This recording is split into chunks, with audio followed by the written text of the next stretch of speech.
Olá pessoal, aqui é o Marcel Cabe. Neste vídeo eu quero tecer algumas reflexões sobre home office e emprego. Nunca na vida a gente imaginaria que a gente estaria 100% home office e 100% homeschooling. E o que é que eu tenho percebido de alguns amigos? Quem está empregado? Muitos estão falando que estão trabalhando mais do que antes. E em contrapartida, muitas pessoas perderam o emprego e muitas pessoas que tinham trabalhos independentes zeraram a sua receita. Pessoas que faziam oficinas no SESC, os artistas, a área de cultura está muito prejudicada.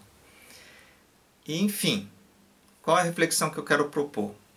Eu também vi um artigo que falaram assim que 70% dos jovens estavam descontentes com o home office. Então vamos lá, pessoal, vou fazer algumas provocações, para quem me acompanha já sabe. Primeiro, quem disse? Vou contar uma história primeiro. Imagina uma tribo indígena que, de repente, começou a perceber que tinham dinheiro, que poderiam acumular. E aí alguns índios pegaram mais o jeito desse novo modelo e começaram a acumular mais dinheiro e começou a captar mais projetos, mais trabalho. Aí ele começou a precisar de mais pessoas, começou a contratar outros índios.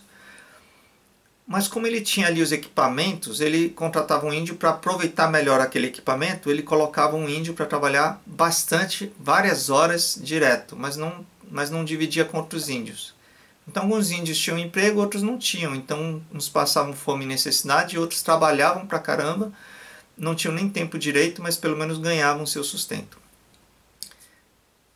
Isso não acontece numa tribo indígena.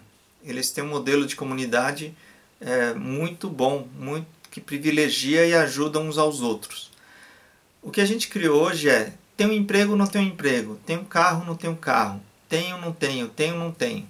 Então a gente está num modelo que a gente precisa rapidamente caminhar para uma sociedade do ser.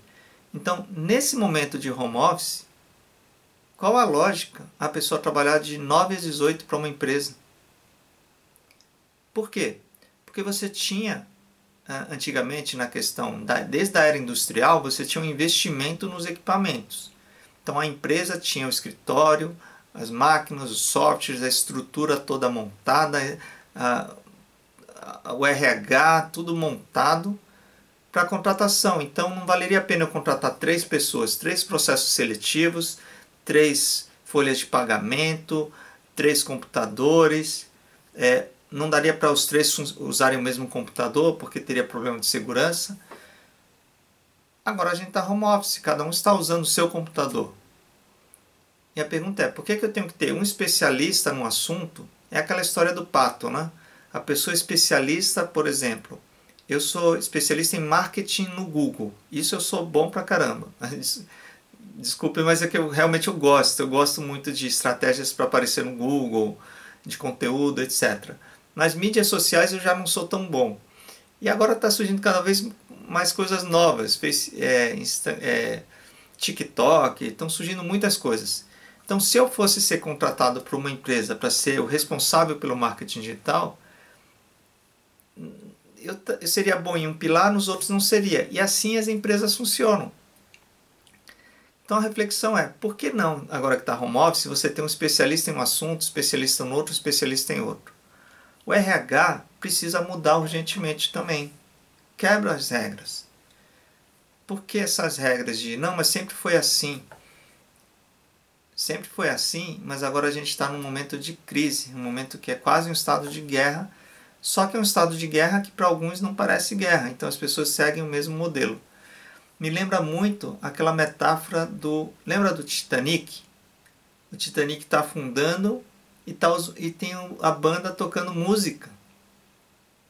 Gente, aquilo a gente olha e acha um absurdo. Agora faz uma reflexão para ver se você não é um dos músicos dessa banda.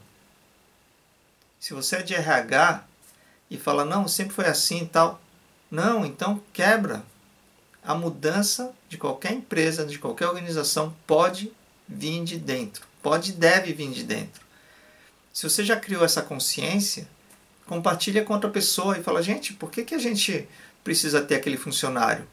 sobrecarregado, estressado, e a gente demitiu 2. Agora, se tem alguém que é talentoso e você precisava de um talento dele, pode falar, olha, você pode trabalhar 3 horas por dia, ou pode trabalhar em outro formato. Ou já muda, né? Porque esse formato CLT também é um modelo que eu sou contra. Eu acho que tinha que ser mais livre. Porque a gente põe tantos encargos que acaba sendo assim, eu tenho que contratar um porque eu tenho os encargos para os outros.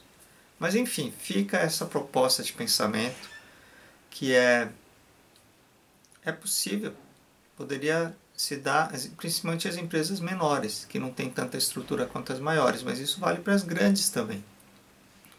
Ao invés de ter um, poderia ter 2, e divide. E a história do Jesus, né? Independente da sua religião, dividir o pão, né? Então a gente, como ser humano, a gente tem vindo muito, fala coisa que é no discurso, mas na hora da prática a gente não faz. Então talvez seja a hora da gente praticar o óbvio, talvez o simples, que seja não esperar regras de cima, mas praticar agora.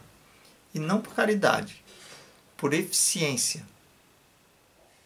Porque aí você pode ter pessoas muito engajadas. Imagina um funcionário que está 4 horas, recebe menos, mas ele sabe, poxa, agora eu consigo ter mais tempo para a família, mas o meu colega que ia ser demitido não foi demitido e ele é muito bom em outra coisa e continuam trabalhando juntos. Fica esse desafio. Porque eu acho que a pessoa que está home office, ela pode e deve trabalhar em 2, 3 projetos. Por que não? Valeu, pessoal. Se inscreve no canal e curta e compartilhe com os amigos. Valeu!